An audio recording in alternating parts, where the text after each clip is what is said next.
नमस्कार, स्वागत आहे तुमचं सुषमाज किचन मध्ये। आज आपण नवरात्र स्पेशल मोजक्या साहित्यात सुक्या खोबऱ्याचे लाडू बनवणार आहोत।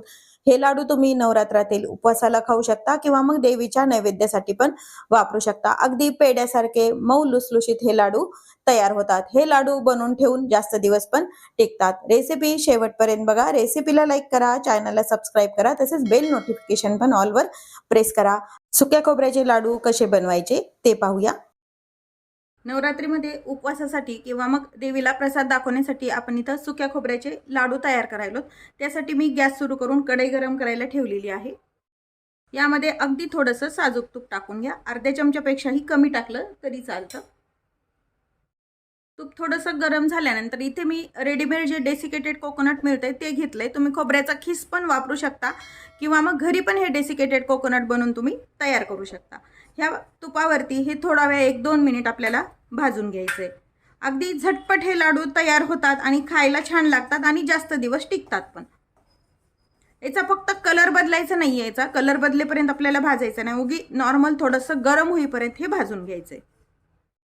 खोबरा 1-2 मिनिट भाजून घेतले, थोडंसं गरम झाले, त्यामध्ये एक छोट्या वाटीभर मिल्क पावडर टाकून घ्यायची। मिल्क पावडर ऑप्शनल आहे, नाही टाकली तरी चालते। यासोबतच आपल्याला काही ड्रायफ्रुट्सचे काप पण टाकून घ्यायचे। हे फक्त खोबरा आणि साखरापासून पण तुम्ही बनवू शकता किंवा मग असे मिक्स ड्रायफ्रुट्स वगैरे वापरून पण तुम्ही बनवू शकता। कोणत्याही पद्धतीने जसं तुम्हाला हवं तसे ते लाडू तुम्ही अगदी छान बनतात। अगदी मोजक्या साहित्यात पण बनवू शकता। आता हे छान पावडर टाकल्यानंतर, मिल्क पावडर टाकल्यानंतर व्यवस्थित हे छान 2 मिनिट पुन्हा एकदा भाजून घ्यायचे। मिल्क पावडरच्या गाठी होणार नाही त्याची काळजी घ्या। मिल्क पावडर टाकल्यामुळे याचं छान खव्यासारखी टेस्ट येते, त्यामुळे मिल्क पावडर वापरली मी। चवीला छान लागतात हे नारळाचे लाडू।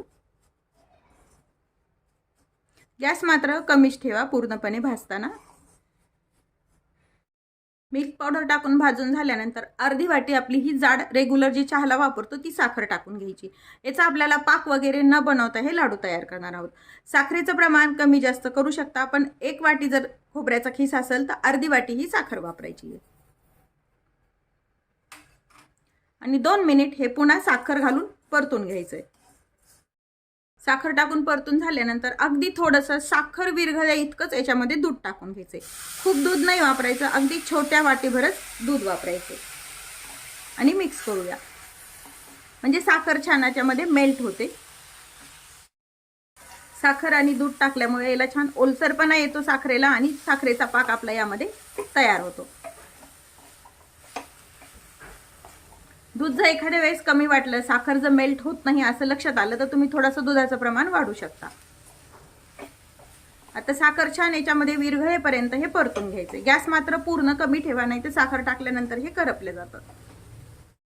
आता यामध्ये साखर आपली पूर्ण मेल्ट झाली, अर्धा चमचा वेलची पावडर टाकून घ्यायची आणि गॅस बंद करून घ्यायचा आणि वेलची पावडर मिक्स करून घ्यायची। साखर अशी करकर नाही राहिली पाहिजे, इतपत ही वितळल्या गेली पाहिजे त्यामध्ये।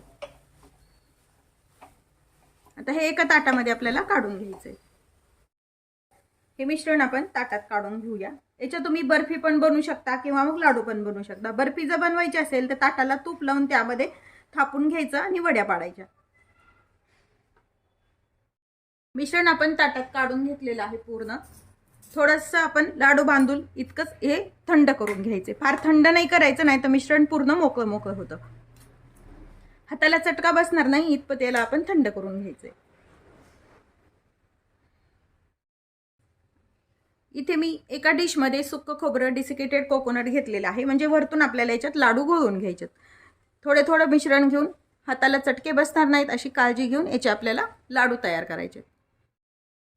बनवलेला जो लाडू आहे आपला, हा डेसिकेटेड कोकोनट मध्ये घोळून घ्यायचा आहे।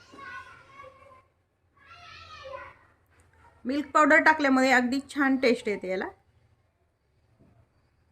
या पद्धतीने असे आपण बाकीचे लाडू तयार करूया। झटपट सुक्या खोबऱ्याचे लाडू आपण तयार करून घेतलेले आहेत। अगदी पाहू शकता तुम्ही, पेढ्या इतके असे मऊ लुसलुशीत हे लाडू तयार होतात।